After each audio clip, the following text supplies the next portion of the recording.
this Wizard101 update that just went live literally last night, guys, is really huge, and I want to talk about one of the most important parts of this whole entire update. Now, I'm not going to include every single thing in this video. If you want to know everything about the summer update, be sure to check out my past week's worth of content on the channel here if you want to be up to date on everything and the details. But this video will be covering something very specific.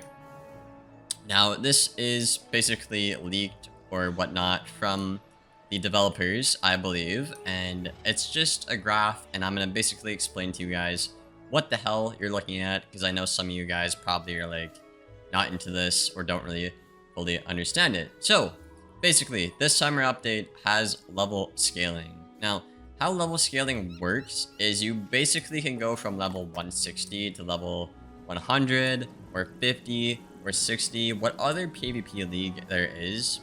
You can go down to that level, have good stats, and just queue up and play. So that's something players have been asking for a while now, and I think it is a pretty cool update. Again, we covered that in a previous video, but more importantly, the whole level scaling feature is making new stat maxes for max level. Now, in case you guys do not know how max level works, basically 183 is the damage cap, and 70 resist is where the intersection starts for max level. However, this graph takes it one step further, and this was something I actually suggested, I think, last year.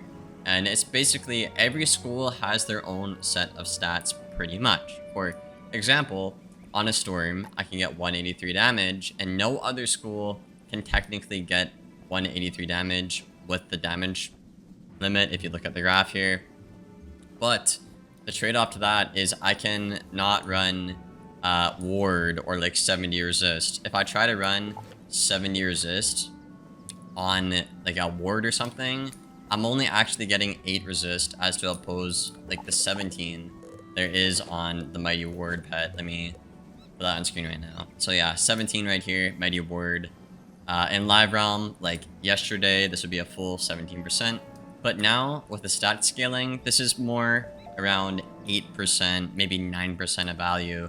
So you're losing a lot of value by just running a ward on a storm now, for example. And what this is supposed to do is make you chase other stats. So if I already have max damage and I can't ward, I might go into a will cast talent, for example, if I'm deck filling something like, I don't know, trap counters, or if I feel like my pierce is low, I could put piercer on my pet, or if I feel like my damage is low, I can put another, you know, giver or whatever on my pet as well, right guys? So I really like this update, and I think what this is gonna allow KingsIsle to do is more accurately see what the hell is going on.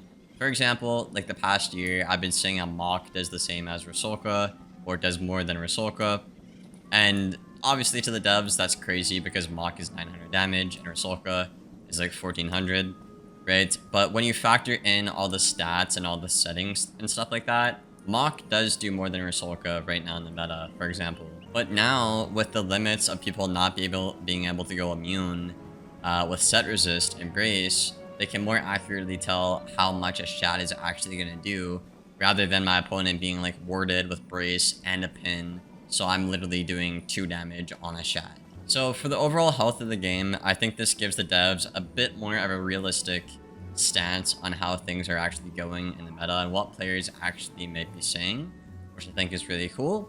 And I think this is also going to be indirectly nerfing pins, which are a, you know, big problem at max level. They resist pins specifically, and nerfing wards as well. Again, I said Mighty Ward on a storm is like around 8 to 9% of value, when Mighty Ward actually gives you 17% on the pet, as you can see right there. So you just can't set and go literally fully immune for somebody. You're now actually going to have to fight them and not win before the game has already started, you know? So this is a good change. It's good that the devs can track more accurately how much hits are actually doing and stuff like that. And it's also good for the game because now there's going to be less toxicity in terms of people Q sniping and stuff like that. Do I think this will kill Q sniping? No, definitely not. You can still swap your pins and word and try to target somebody and swap your school in some cases. So I do think this will help a little bit, and more importantly, it will help make those not so great players who do have to rely on going immune. It'll make them actually have to play the game, and it'll make their moves actually matter rather than them just being completely set for a school so they don't have to play the game. I hope that makes sense, guys. So overall, I think this is going to be a pretty healthy change. I hope that the resist, like, ward pin nerf is enough to the point where it's actually, I don't know, feasible, whatever, tolerable. You know, I haven't been playing a lot of PvP lately because of how bad it has been and stuff like that. So I'm really hoping this is good. As of right now, I don't think there are any new changes for the start of this new season that just came out, I think last week or a couple days ago.